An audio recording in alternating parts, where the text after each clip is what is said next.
So I hope you are able to see my screen.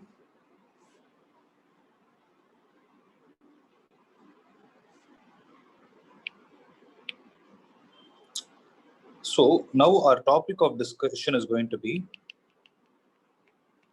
diffraction of light. So till now, what were the concepts that we have seen in wave optics? We saw what is Huygens principle. Then we saw what is superposition of waves. Then we saw what is interference and what are the condition for constructive and destructive interference in terms of phase difference and path difference. We saw both. And the last topic that we saw was YDAC, which is Young's double slit experiment, right? So the last topic that is left out in this chapter is diffraction of light. Actually, there is another topic which is polarization of light, but that part is removed from your syllabus for this year. So since it's an independent topic, I'm leaving it. So now we are going to discuss about diffraction of light. Okay. So what is diffraction? That is the first question we need to answer. So on the first day when I gave introduction, if you remember, I would have explained this term diffraction. Not with respect to light, but with respect to sound, I would have explained. Right? Do you guys remember that? So, listen. If we have a screen here, okay? If we have a screen here, so in Young's double slit experiment, there are two openings, two slits that are there. So instead of having two slits, if I have only one slit S, okay, if I have only one slit S,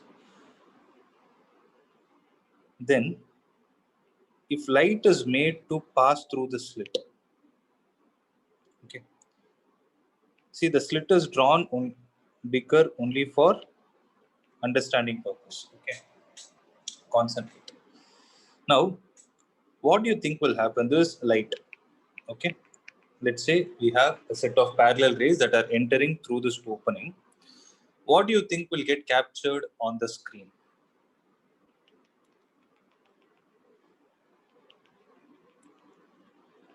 What would have been our expectation? That we would have found a bright spot at this place, right? That is when light is passing like this, we would have thought that only this part of the screen will have the light falling on it. But what do you think will happen in reality? It will get spread. It will actually get spread. Means it will start bending like this.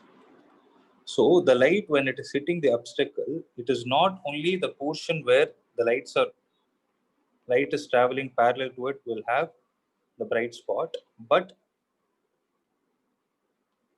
due to the phenomenon where the light is getting bent when it hits the obstacle, you can observe some bright spot at these two places. These two places are technically called as geometrical shadows. Okay. So the phenomenon, okay, diffraction is also a phenomenon. Phenomenon means something which we can see. So how do we define it? So write down the definition. The phenomenon of what is happening to the light? It is getting bent. Bending. The phenomenon of bending of light under what scenario? See, bending of light doesn't mean refraction always. Refraction. We have studied refraction also as a phenomenon where the light gets bent. But what is the difference between that scenario and this one? Change in medium. There in refraction you have different media present, whereas here you don't have any medium that is present. It will happen because it is encountering an obstacle. Okay, the phenomenon of bending of light, when light hits an obstacle, is called diffraction. Okay, this is the simplest and the easiest definition that is possible. Okay, I hope this is clear. Yes.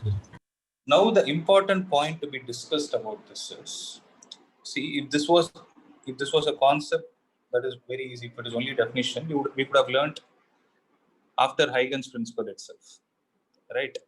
But we are learning this after interference because there is a specific reason for it. I will tell you what it is. Concentrate, okay? So there's a tricky topic. I suggest everyone to concentrate. If there is any doubt, get it clarified. Okay.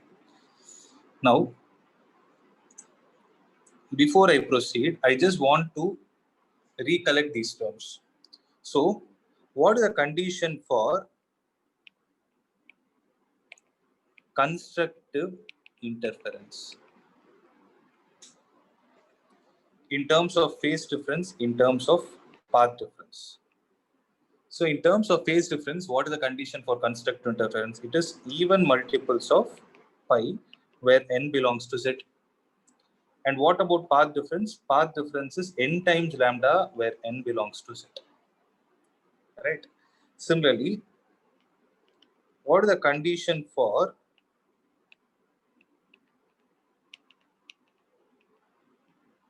destructive interference? It is 2n plus 1 into pi, or 2n minus 1 into pi. And what about the path difference?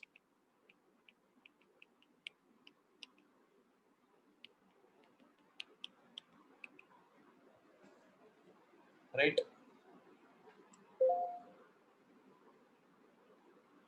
We have already seen all these things. Right? Now, having these points in mind, I'll tell you why I'm talking about interference in the case of a single opening. Okay? If you observe, you have only one slit. So for you to observe interference, that is for you to see the pattern of bright spot and dark spot, till now, how many openings did we see? The light needs to pass through how many openings? Two. We need two openings, right? For interference to take place, we need two openings where on the screen you will have bright spot, dark, bright, dark. It will be a pattern like that, right? But this diffraction of light is going to tell you an important fact, that if the opening through which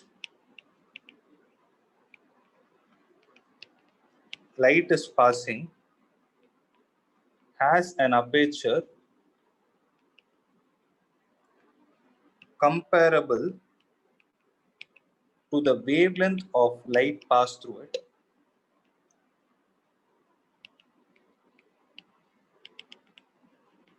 we can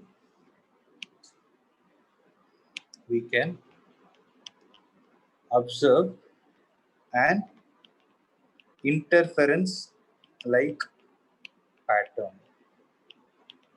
Okay, so here the important points to be noted is, if the opening, that is the slit size, is having an aperture comparable to the wavelength of light. So wavelength of light will be very, very less, right?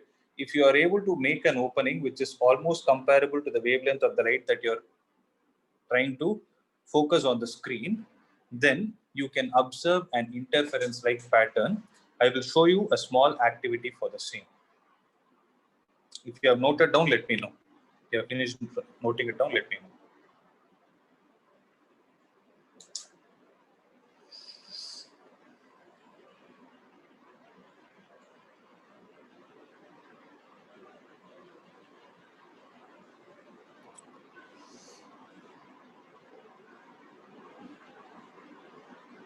You're done?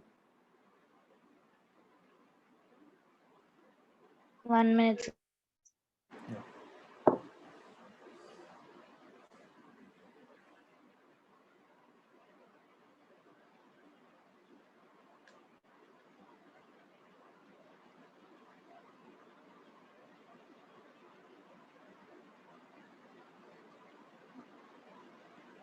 Done, sir.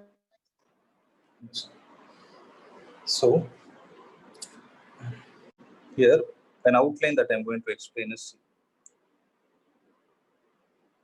if you take a blade, okay, you take a blade and you try to keep them as close as possible so that you allow only little bit of light to pass through them. Okay, this is the opening I'm trying to talk about. Means these two blades are going to be kept very close to each other. Okay, and light will be passed from one side. On the other side there will be a screen, and on the screen observe what kind of a pattern you are going to find. Okay, so listen. Today, demonstrate diffraction at a Are you single able to hear switch. this voice? All of you know what is diffraction. Yes, sir. Yes, sir. Okay. Yes, sir.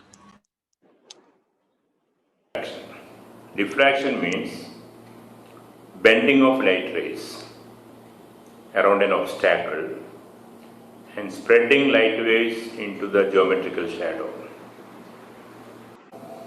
And a laser light. See, You can I'll tell you what all he is going to. He has a laser light which use is of green color, right? And he has a box. So in that box, the cap is there, right? There will be an opening. See what he's going to do. green or red laser light. And first of all, we have to make a slit for the experiment. That is the main part of the experiment. To make the slit, remove the lid. And on this lid, you cut. You're able to see that opening? Yes, sir. Opening is there such that back side there are two blades that are kept. A small slit, a small aperture by using a sharp aperture by using a blade. And opposite to that, fix two blades like this. Okay? Parallel to the slit. Fix one blade here, you can fix the blade gap between You're able the to see edge of, passing light. leaving Look a at the small light gap passing. in between the sharp edge of the blade over here. So that through the sharp edge of the blades, You're able to see the light? gap between the edge of the blades, Yes, we sir. can pass light. You can see the light going up and down. That is a small gap between the two sharp edges of the blades. Very, very small gap. You need a gap of a hair length. A small head, we can make a hole like this, so that through this we can insert the LED. Okay, this way. Okay.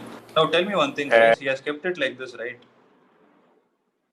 So he has passed And it. the back side, we can make a hole like this, so that through this we can insert the LED. Okay, this way. So now he has switched on the light, right? If this is focused on the screen, okay, the whiteboard is there at the back. No, that is what he is going to use. If this light is focused on the screen, what do you think will happen? What do you think you can find?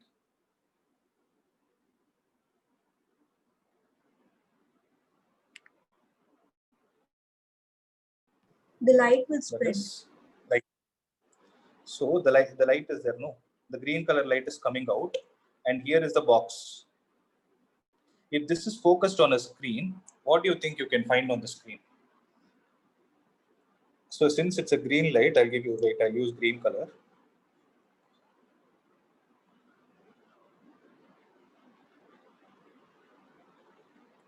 You will find one spot like this, or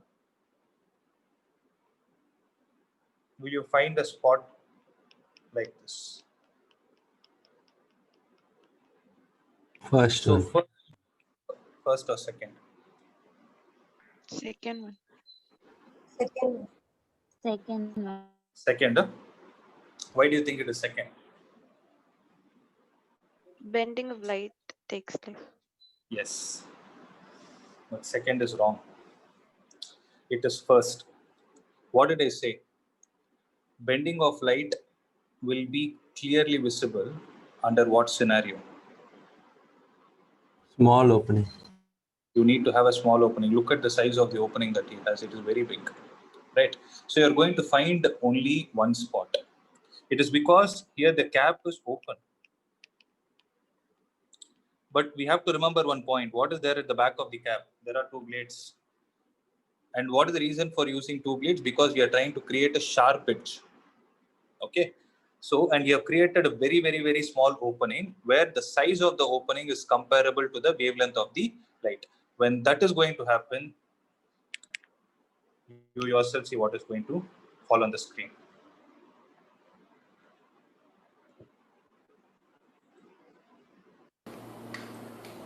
And the front side we can cover with the lid.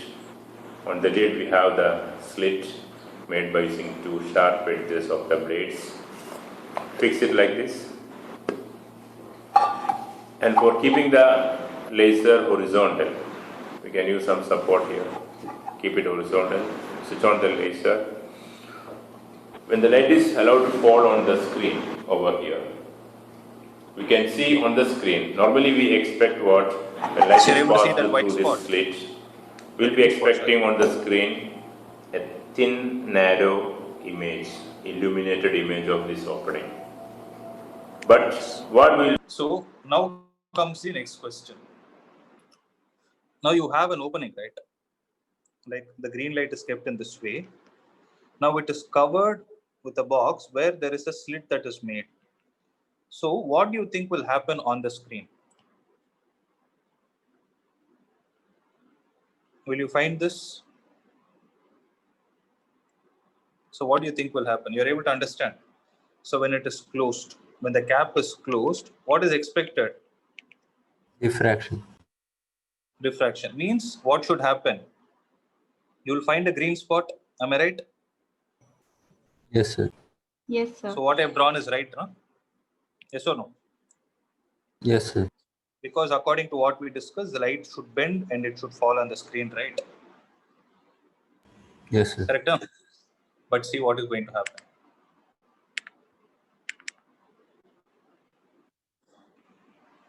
Will be seeing at the center a wide and bright image due to the diffraction. When the light waves bend around this circle, I will show you the slit. I will show you that after switching off the light. But what is happening? Okay.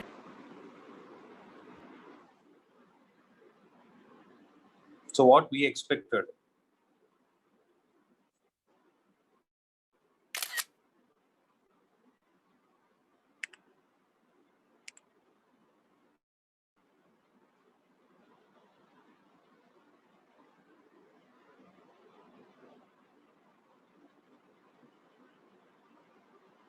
What is that we expected? We expected only the central spot, Sir. right? But what is it you're able to find on the screen? You're able to see the output of what pattern? Output of interference, right? So whatever we guessed was also wrong. Right? This is not going to happen. So what is it you're going to find? You will find an alternate. You will find an alternate what? Bright and dark fringes in such a way. Wait, I'll crop this image.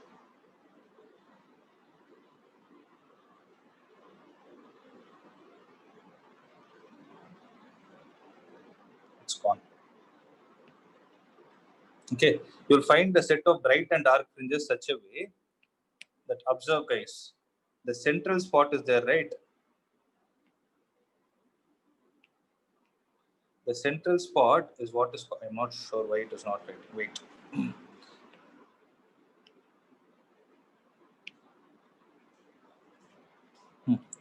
The central spot is called as the central bright fringe. I hope now you are able to understand how exactly interference pattern looks like. Right? Yes, sir. Yes, sir. So in between you are able to see the dark spot, this dark spot. Similarly, you will have a bright spot. Okay. So this pattern that is observed on the screen under what scenario, guys? Very, very important condition to be kept in mind. It will not be applicable whenever light is passing through an opening, but it is applicable only when the light is passing through an opening which satisfies what condition? Wavelength. Yes. The wavelength of the size of the opening should be comparable to the wavelength. Only then you can observe this kind of a clear pattern. Okay. But you can ask me a question, is this not interference? Yes, it is interference, but generally what did I say? For interference to take place, how many light sources are needed? You need two openings, right? But here it is happening through one opening itself. That is why we can call this as self-interference itself. Generally, this word is not used in any of the textbooks, okay? But we can also call diffraction as what? Self-interference, provided the opening is very small. I hope you're able to understand, guys. So I told you there is a tricky part, right? In this, the trickiest part is giving an explanation for why this is happening. Okay. So when we derived the conditions for Young's double slit experiment, we had two sources. If you remember the derivation, we had two sources, S1 and S2, and a point P was taken where we calculated S2P minus S1P, which came out to be y into small d divided by capital D, all those things. You remember? So where this S2P minus S1P was called as the path difference. Then we use a condition for what will happen if the path difference is n lambda, what will happen if the path difference is 2n plus 1 into lambda by 2. Because that is a condition, mathematical condition for constructive and destructive interference. But here, what is the disadvantage? Here I am able to define path difference because I have two different rays that are going. I am able to see those two rays going from two different openings. Whereas what is going to happen here? There is only one light source. There is only one opening, right? So carefully observe the explanation that I'm going to give. Okay. Please observe it carefully. So I'm repeating it. The central spot is called as the central bright fringe. Okay. All other bright fringes have another name, which I will tell during the process of explanation. Similarly, the dark spots have other names also. Okay. So concentrate. Now I'm going to give you an explanation. All these explanations are done by us. Concentrate. Okay. So reason, or I can put something like this. What is the mathematical reason or condition we are going to define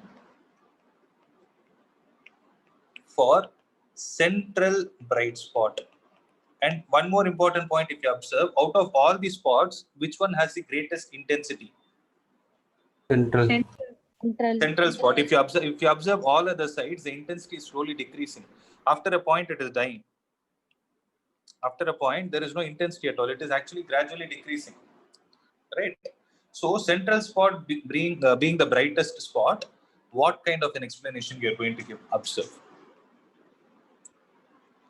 So how many openings? One openings. This is only for the diagrammatic purpose. I've drawn it big, but it should be in your mind that it is very small. So when light rays are coming like this, okay, if you consider a set of light rays, if the light rays bend at the obstacle in such a way, okay, you're able to understand. I've considered two rays. How many such infinite parallel rays can I find? Sorry, how many such parallel rays can I find? They are infinite, right? So for those infinite rays, I can always find a symmetric ray which is going to get bent equally with the top and equally with the bottom. So what I'm trying to say here is, if I take this angle as theta, then the symmetric ray, which is exactly at the bottom, will also get bent by the same angle theta, so that they both are meeting at the central spot. Let's call that point as O dash. Okay, they are meeting at the central spot in such a way that if I take the topmost point as S1 and the bottommost point as S2, what is the path difference between S1 O dash and S2 O dash?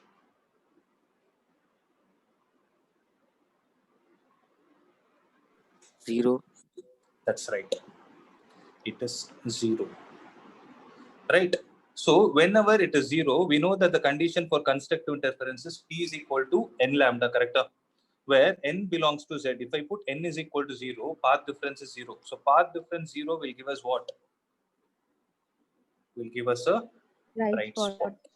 And that is going to be our explanation for you to find a bright spot at the center. Is that clear? So since there is S1O dash and S2O dash, S2O dash what? Travel equal distances to reach point O, or sorry, O dash. Okay, to reach point O dash, path difference is 0. Okay, path difference is 0. Hence, we are able to find a bright spot. Please make a note of it.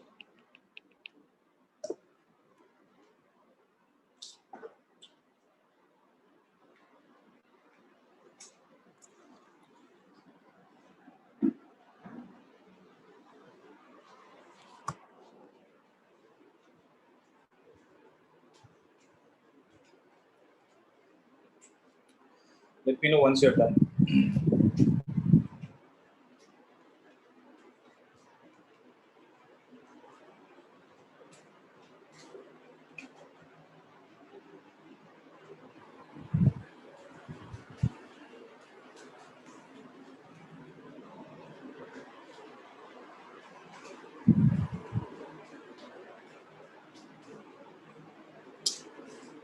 Done? Minutes.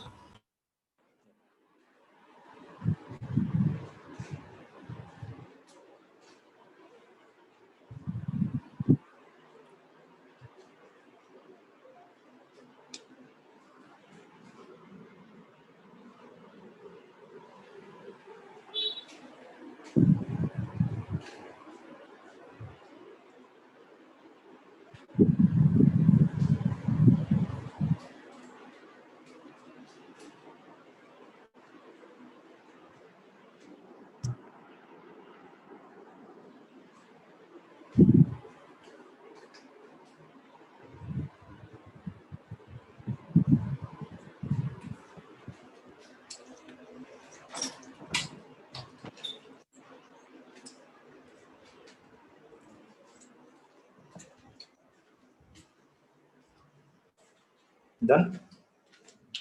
Yes, sir. Yes, sir.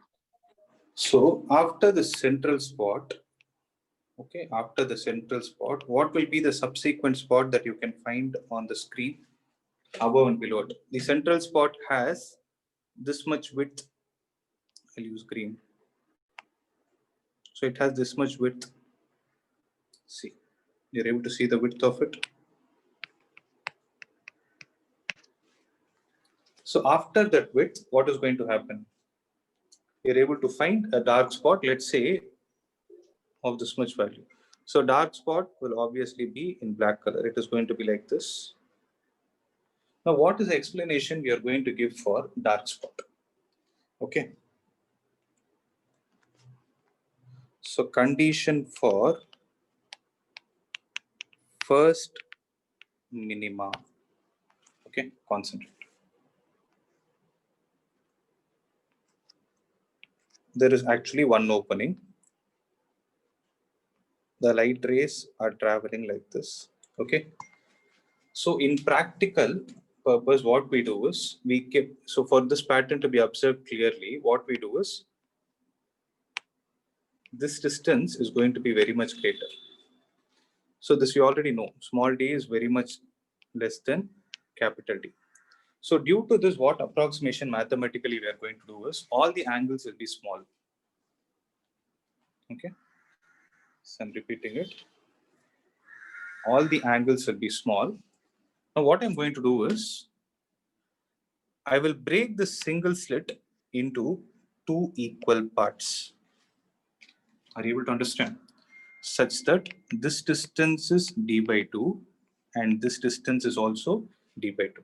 So there will be one ray like this, another ray like this, and other ray like this. Let's say all the rays go and meet at point P on the screen, where the point P is the position of the first minima. Okay, you're able to understand this. Now see, in the first half of the slit, actually I'm repeating it, listen, actually there is only one slit, but we have assumed that it is broken into two slits such that the green color one is the first half of the slit and the blue color one is the second half of the slit. Now see, what is going to happen is, in the first half of the slit, I will be able to find a ray. Okay, I'll be able to find a ray. Let's say it is exactly at the midpoint of the first slit. Then can we symmetrically find another ray at the bottom?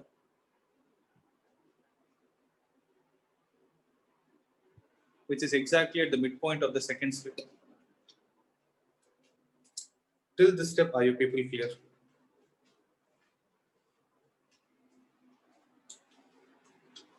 Yes, sir. So what I'm going to do is I'm going to erase the red color lines. I've considered two rays exactly symmetrical with respect to the first and the second slit. Now the explanation that I'm giving is, if I take this as S1 and this as S2, then the rays from S1 and the ray from S2 are going and meeting at point P, such that what kind of an interference is supposed to happen between them for that spot to be dark spot? Destructive. It should be destructive. That's right. So if it is destructive, what is the condition for path difference? Path difference for destructive interference is 2n minus 1 into lambda by 2 or 2n plus 1 into lambda by 2. Okay. Now I'm putting a slightly advanced condition C. What should be the path difference between subsequent rays? Subsequent rays means one next to another. So the path difference between subsequent rays will be how much? For example, the path difference of the second ray is, if you put 2 here, what will you get? Okay, I'm putting a condition like this. So path difference between the subsequent rays is supposed to be lambda by 2 constant. So what I'm saying is, path difference for destructive interference to take place is, it should be 2n minus 1 into lambda by 2. That is, it should be odd multiples of lambda by 2. But for the same destructive interference to take place, path difference between the subsequent rays is supposed to be lambda by 2. So what I'm going to do here is, S2P minus S1P should be equal to lambda by 2. Is it clear? Okay. Now see, what I'm going to do is, since I told you the angles are going to be small, if this ray is getting bent at an angle theta, this will also get bent at angle theta, because with respect to the slit, point P is like it is at infinite distance because of this condition. D is very much less than D.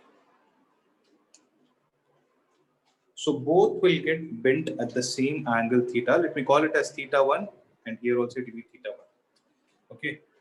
So if I draw a separate diagram for it, observe the way it is going to look like.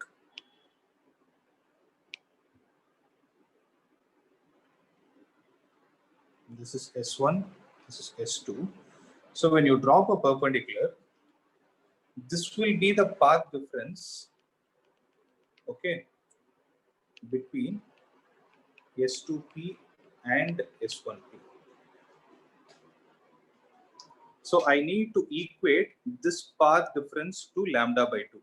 For that, we are going to apply some mathematical conditions. See, if I take this as theta 1, okay, so what is the distance between S1 and S2?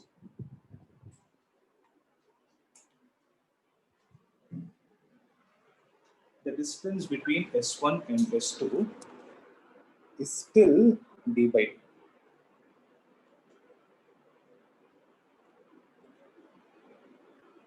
Okay, you can ask me how. Now, see. If I take this distance as x, then what will this distance be?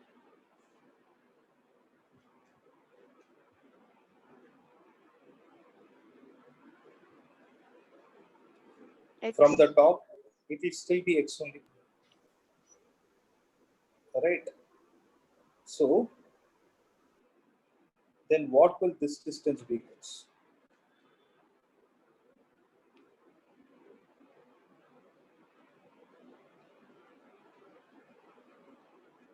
D by So 2 what minus it x. is? Sorry, D by 2 minus x. that's right. Then what is the distance between S1 and S2? D by 2 D minus by x 2. plus x. Right? It is going to be d by 2. That is why I directly wrote it as d by 2. Okay. If this is theta 1, I've actually dropped the perpendicular from S1 onto S2. So this will be 90 minus theta 1. So this will be theta 1. Okay. So if I take path difference as P, what is P divided by d by 2 from the right angle triangle?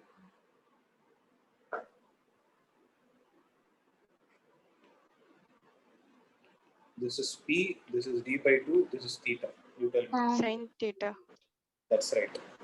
So P divided by d by 2 is sin theta. So P will be equal to d by 2 times sin theta. So the path difference is how much? D by 2 times sin theta. So d by 2 times sin theta should be equal to lambda by 2 for what to happen?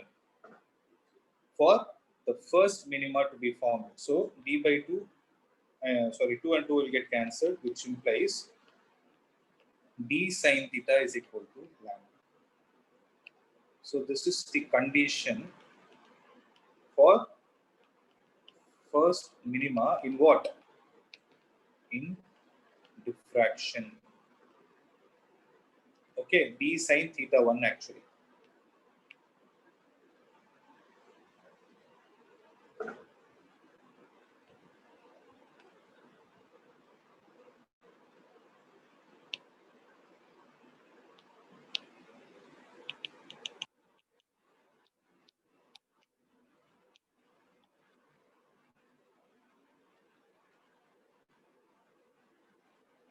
Write it down.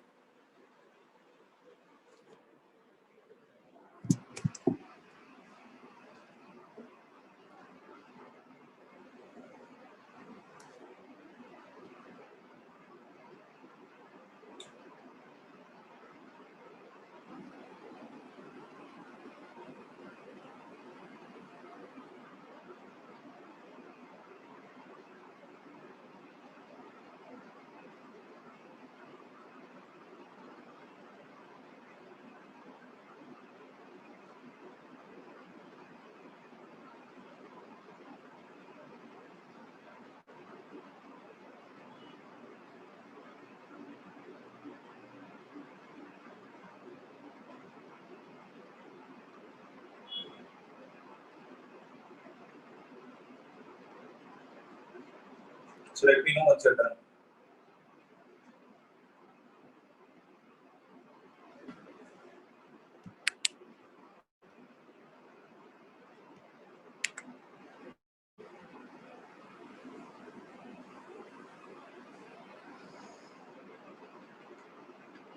Sir, minimum is dark spot, sir. Yeah, minima is dark spot, yes. There is a condition for the first minima. Don't write condition for minima. Write it as condition for first minima in diffraction is d sin theta 1 should be lambda.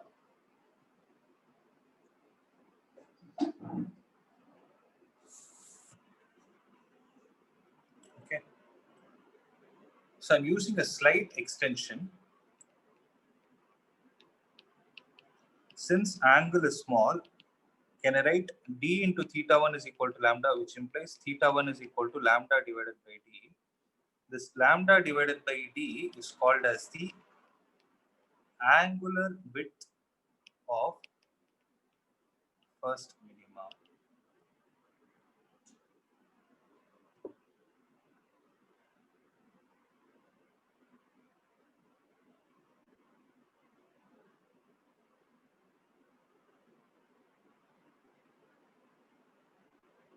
Okay. What it is and all, I will explain it slowly. But I have to explain 2 more concepts on this. Then you will get clarity.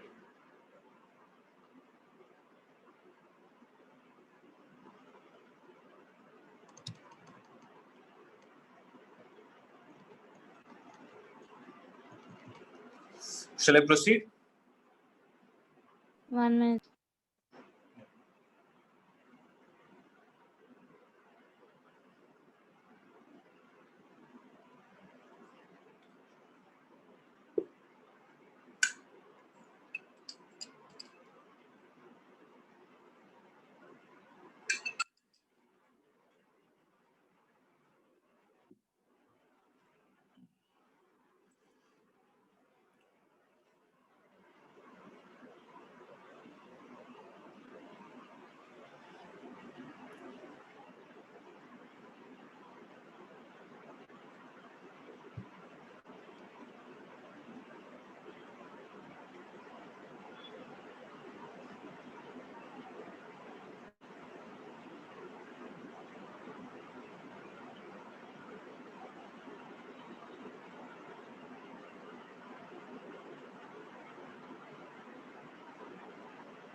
Okay. Now let's see. So after all these spots, what is that we are able to see? So let's go back to the.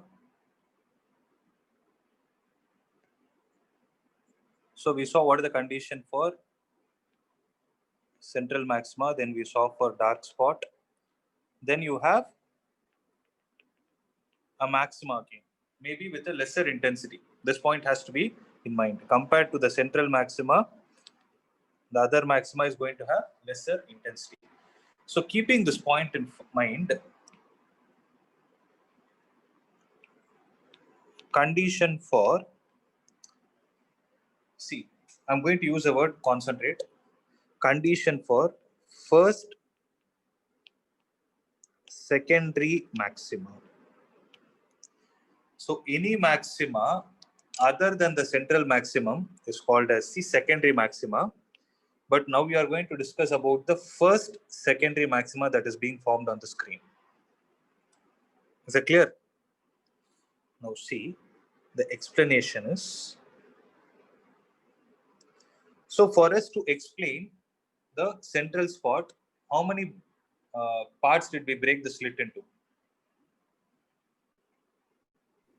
For explaining the central bright spot, that is the central maxima, I'll put it like this, central is not maxima, maximum. So for central maximum, the slit is broken into how many parts? No, here you see. For central maximum, it is only one. I never broke it. For central maximum, yes, it is one slit. For first minima, we broke it into 2 parts, 2 equal parts. So for first secondary maxima, we are going to break it into 3 equal spots in such a way that the rays which are coming, what will happen to them? That is a question. So all the rays will get bent, and the distance between each slit is how much? D by 3.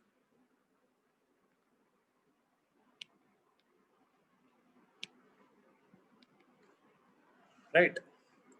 So if this is S1, S2, S3, and S4, between S1 and S2, I can find one ray. Let's say it is going to point P dash. If this ray is getting bent by an angle θ2, between S2 and S3, you can find a ray which is exactly symmetric to the ray which is coming from the first, that is between S1 and S2. You can find an exactly symmetric ray to this. Between S3 and S4, you can find another ray which is exactly symmetric, such that all the rays will get bent by what angle? By the same angle θ2. Right? Right? So, but one point should be clear. How many openings are actually there? There is actually only one opening. All these things we are breaking into different parts only to give a theoretical explanation to it. Okay. Now tell me one thing. I'm changing it, see. I'll take this as S1, S2, and S3.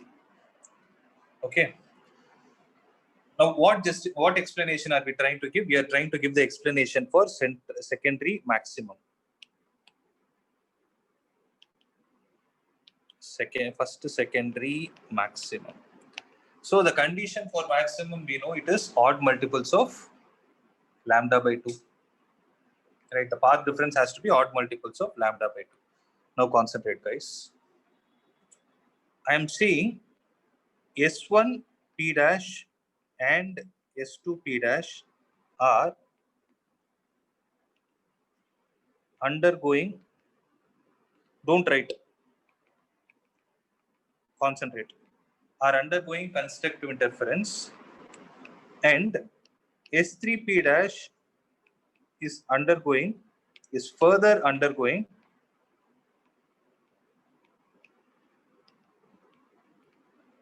a constructive interference. At which point? At point P dash. So what I'm trying to say is S1P and S2P are traveling in such a way that these two are going and falling on the screen and forming what kind of a spot? So ray from S1 and S2, they are going and falling on the screen P dash. By undergoing constructive interference means what is going to happen? Right What spot. spot? Right. You will find a bright spot. Okay. And the third ray is there. The third ray is actually going and falling on the screen P dash to add some more light to it. My question is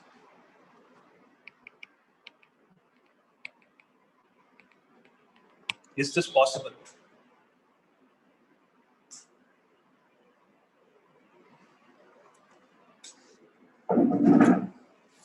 Because see, we are again trying to give an explanation. I'll give you some hints. Think in those terms.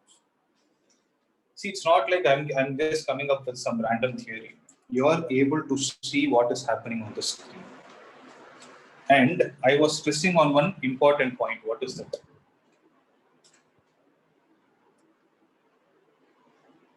I was stressing on one important point, that is the intensity of light. Right? So I'm talking about intensity of light. Now think of the theory that I've given you. I've told you that S1P and S2P both are meeting in such a way that they undergo constructive interference. When constructive interference is taking place due to two light sources, at the point P dash, will you have more amount of light or less amount of light?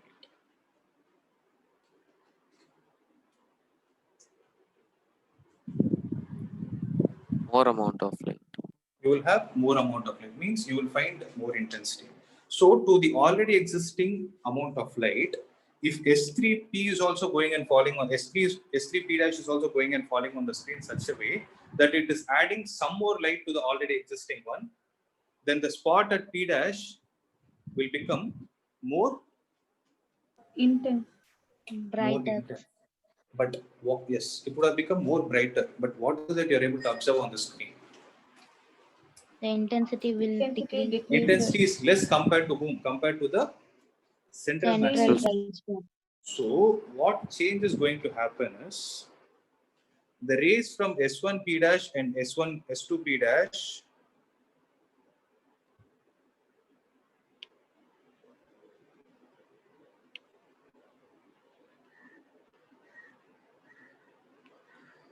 will undergo what interference? Destructive interference, and S3P dash is further undergoing a constructive interference at point P dash. This is what is going to happen. Now think of the logic. If S1P dash and S2P dash are going and meeting on the screen in such a way that they're forming a dark spot, so now have in your mind, from S1P and S2P, the lights have got cancelled out. So what is there on the screen? You have a dark spot.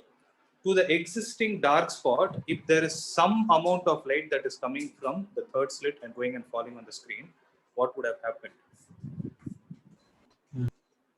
Bright spot will be there. Yes, you will have a bright spot, but a less intense one. Is that clear? Does it make sense? So Yes, what we are trying to say is the rays coming from these two parts, that is these two portions, will undergo destructive interference, and the ray that is coming from the third part alone will contribute to some amount of light on the screen. That is the reason why we are able to find the first secondary maximum on the screen. Okay. So this is a very, very, very important point. Please make a note. S1P dash and S2P dash will undergo destructive interference, and S3P dash will undergo constructive interference at point P dash.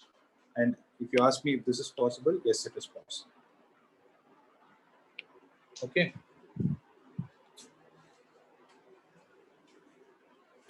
Now comes an important point. This one. S1, S2. I'm drawing a separate diagram. S3. What is the distance between S1 and S2?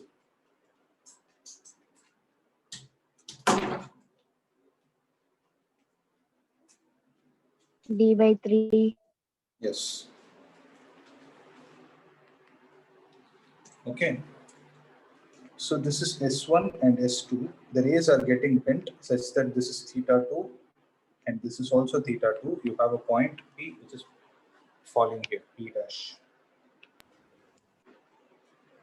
Okay. Now observe. You are able to find the bright spot on the screen at point P dash only because of the fact that the rays from S1 and S2 are undergoing what? Destructive interference. Again, now look at the mathematical condition I'm going to write.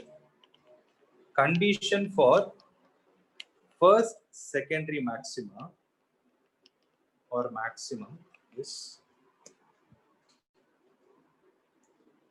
path difference between S1P dash and S2P dash should be, can you guys tell me how much?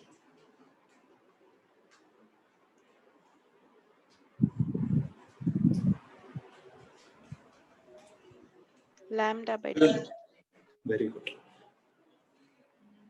Should be lambda by 2. And the reason is they are subsequent rays. The path difference between the subsequent rays is supposed to be lambda by 2. So it is because here it is lambda by 2, we are able to say that we are able to find a bright spot on the at the point P dash. So here, one important point to be noted in the case of diffraction is whether you talk about the first secondary maxima or minima, nowhere you will use the condition of constructive interference at all. You will always use the condition of destructive interference. Okay, so what is the path difference, guys? If I drop a perpendicular, if this is theta2, it's similar to the previous case. So path difference will be d by 3 times sine theta2 is equal to lambda by 2. Accepted? Yes, sir. So what should be the value of d sine theta2? That should be 3 lambda by 2. So this is the condition for what? For the first secondary maximum.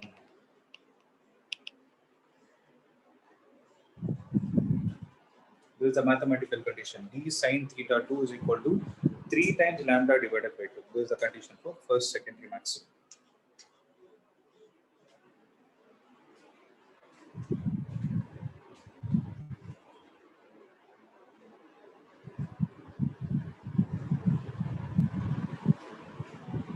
Make a note.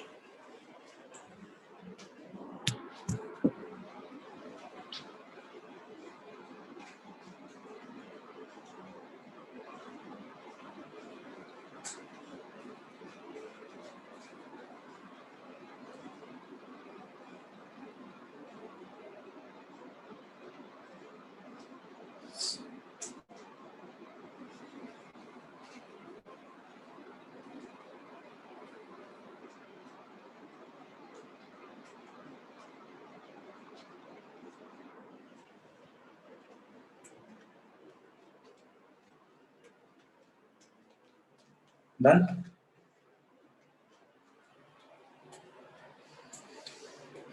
Now listen.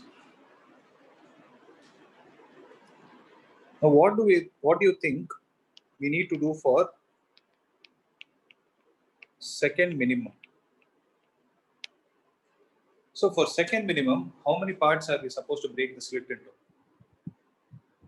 4. That's it. So the same slit, you will break it into 4 different parts. 4 equal parts, okay? Such that one ray will go from here, one ray will go from here, third from here, and fourth from here. S1, S2, S3, and S4. This is theta 4, theta 4, theta 4, and theta 4. Point P double dash. Now you people tell me what should happen. Since we are saying minimum, it should be a dark spot. For dark spot to appear, what should have happened? The rays from S1 P dash, the rays from S1 and S2 at point P double dash should undergo what kind of interference? Destructive. Destructive. Now, the one from S3, okay, if it is odd number, what will happen is when 2 rays are there, the 2 rays need to always undergo destructive interference. Then the third ray will go and add some brightness to it. Then what will the fourth ray do?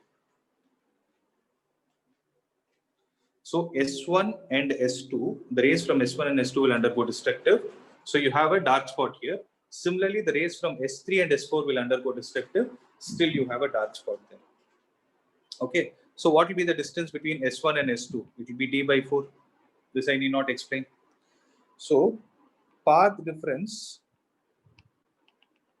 between S1P double dash and S2P double dash should be equal to lambda by 2 because they are subsequent rays.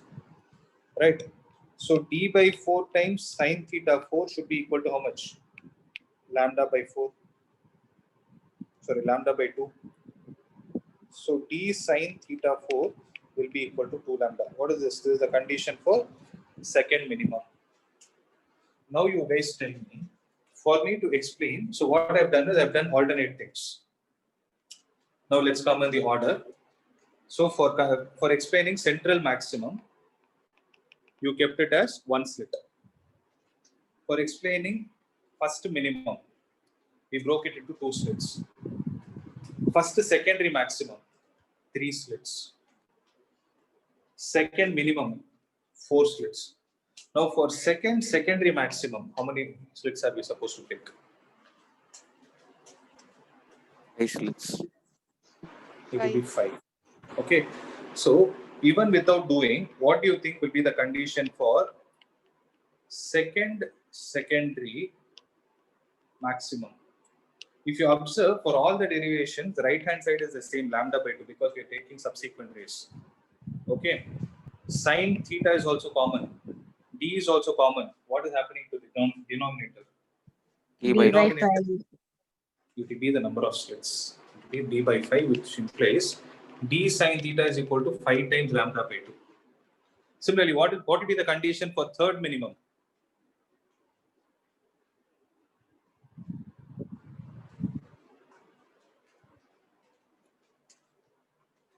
What will be the condition for third 3 minimum? lambda.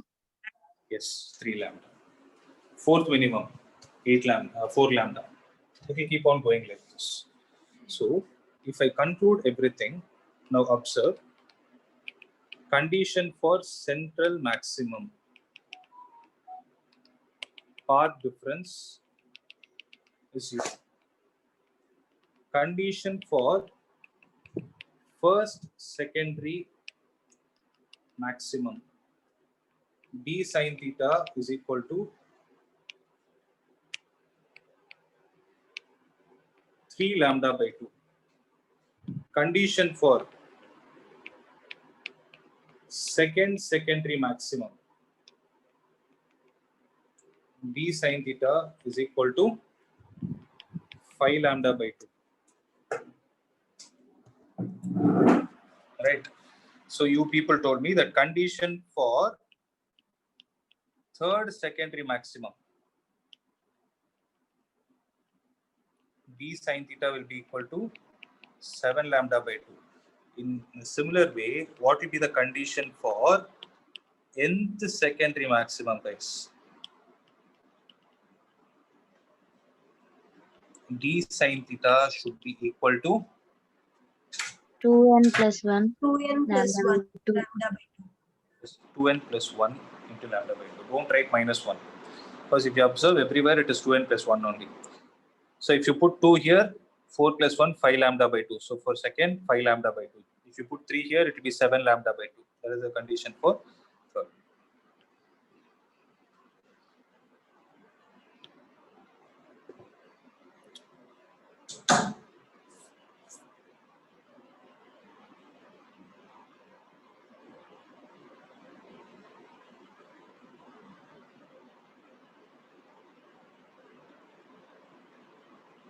Got it? In a similar way, what will be the condition for first minimum?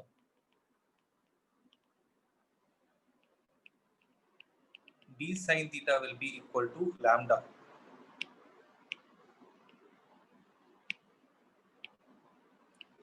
Condition for second minimum, D sine theta will be equal to 2 lambda. In a similar way, what will be the condition for nth minimum? N lambda. That's it.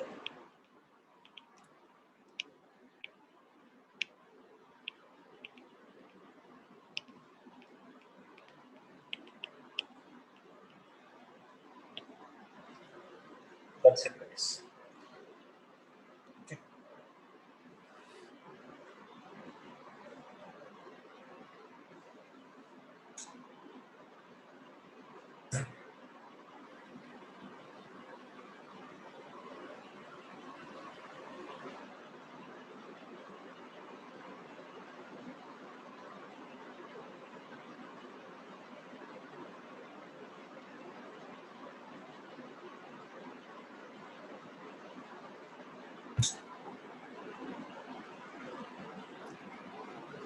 Is it clear? Now see, in this, there are certain formulas for diffraction, okay, not distraction. For diffraction at a single slit of width d, condition for nth minimum is n lambda, d sine theta is n lambda. Condition for nth secondary maximum is d sine theta is equal to 2n plus 1 into lambda by 2. And angular position of nth minimum. So angular position means what?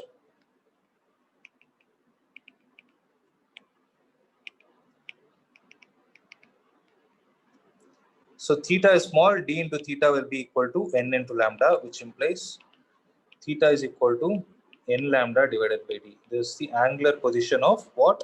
Nth minimum. In a similar way, you people tell me what will be the angular position of nth secondary maximum. D theta will be equal to 2n plus 1 into lambda by 2, which implies theta will be equal to 2n plus 1 into lambda divided by 2.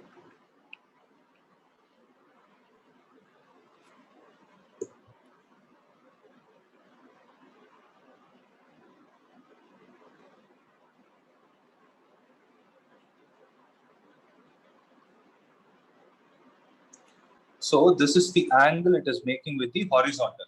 Similarly, this is the angle it is making with the horizontal. Am I clear, guys? Yes, sir. Yes, sir. Okay.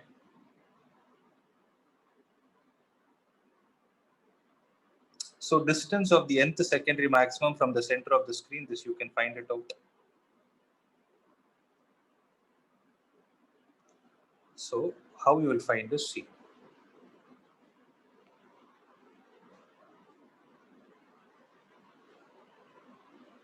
If this is point O,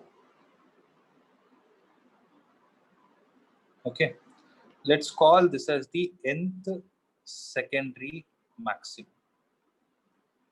Then it will make an angle theta. That's what I told, angular position of nth secondary maximum. What will be the value of theta? It will be 2n plus 1 into lambda divided by 2d. Correct? And Yes, sir. the distance from slit to O is capital D. Right? So this is the distance y. Can I call it as yn? Now, can I say yn divided by d is equal to tan theta? Yn divided by d is tan theta. When tan theta is small, it can be approximated to theta. So yn divided by capital D is equal to, what is the value of theta, guys? 2n plus 1 into lambda by 2d. So yn will be equal to 2n plus 1 into lambda into capital D divided by 2d.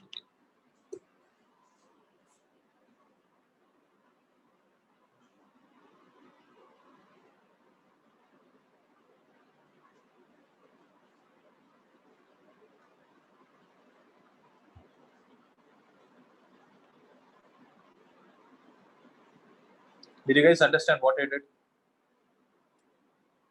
Yes, sir. Similarly, can you find out what is the distance of nth minimum from central spot?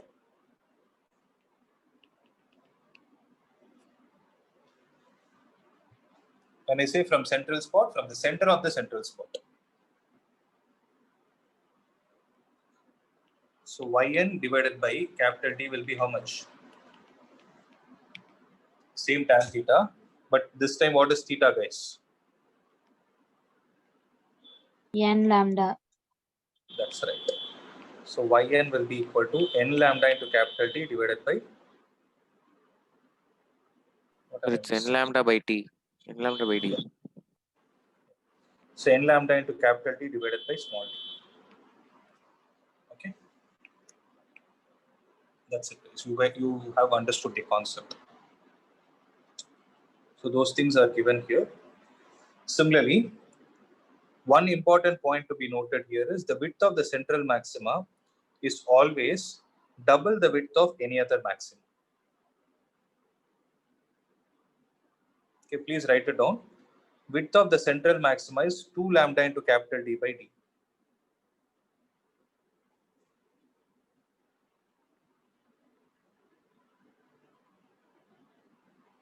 Okay.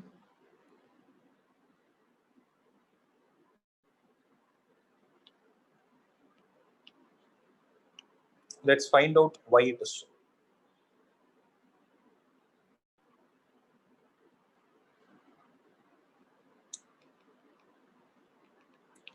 Width of central maxima. So what is the width of central maxima is? So if this is the width of central maxima, if I call it as beta, okay.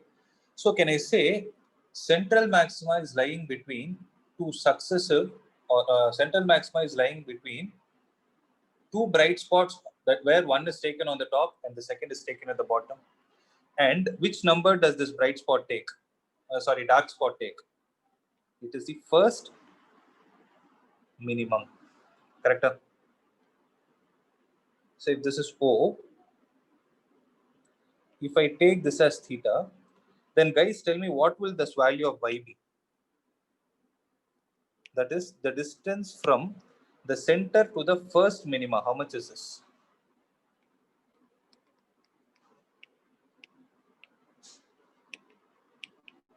First minimum is lambda into capital D by D. Accepted, guys? Because here you will substitute n is equal to 1. So lambda into capital D divided by D. Similarly, what will this y be? Y below is also equal to lambda into capital D by D. So fringe width of central maximum is how much? 2 times lambda into capital D by D, if we call this as beta. Did you guys understand what I did? So width of the central maxima is nothing but the distance between 2 times the distance between the central spot and the first minimum.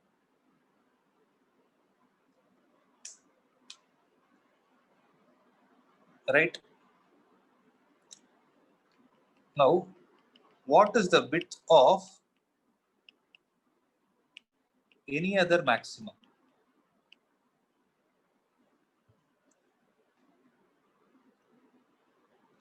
So it is nothing but distance between nth minimum and n minus 1th minimum. Because see, if I take this as the spot, if this is the nth minimum, this will be n minus 1th minimum. In between, what will you have? You will have a bright spot, right? So yn minus yn minus 1 is nothing but n times lambda into capital D by D minus n minus 1 into lambda into capital D by D. What will you get? You will get lambda into capital D divided by small d. So what is the relation between the first and second equation?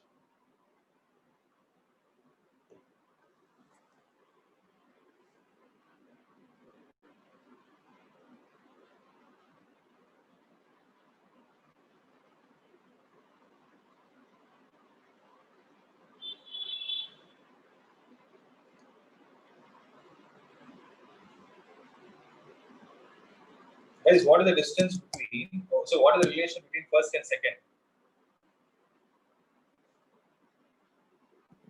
Width of central maximum is 2 times the width of any other maximum. Can I say width of any maximum is half of width of central maximum, or the vice versa? Width of the central maximum is 2 times the width of any other maximum. This might be a 1 mark question that they can ask.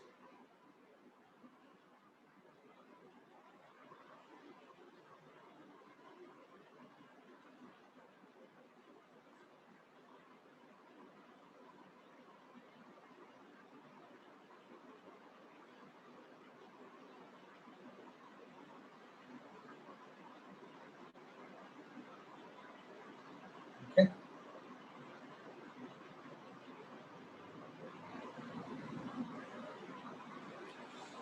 So I've covered all the points related to diffraction. There is nothing that is left. I've covered everything till here. Okay. So this part is not there. You need not worry about it. So what we will do is in the next class, we'll do some problems based on this topic. And I'll clear your doubts from interference also. With this, major portion of physics is over. The remaining chapters are very, very easy. I can complete each chapter will maximum take 2 classes. Okay. So you have to Sir, start can you studying. scroll it down, sir? Yeah. Yes, Okay. sir. Thank So you, you have sir. to start preparing, guys.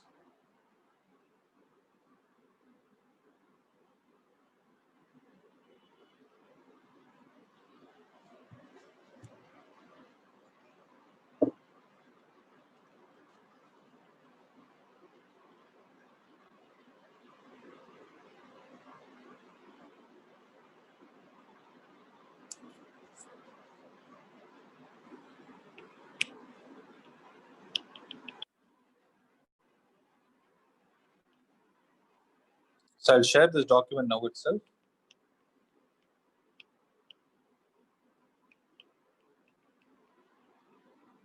Okay. Just wait, don't leave.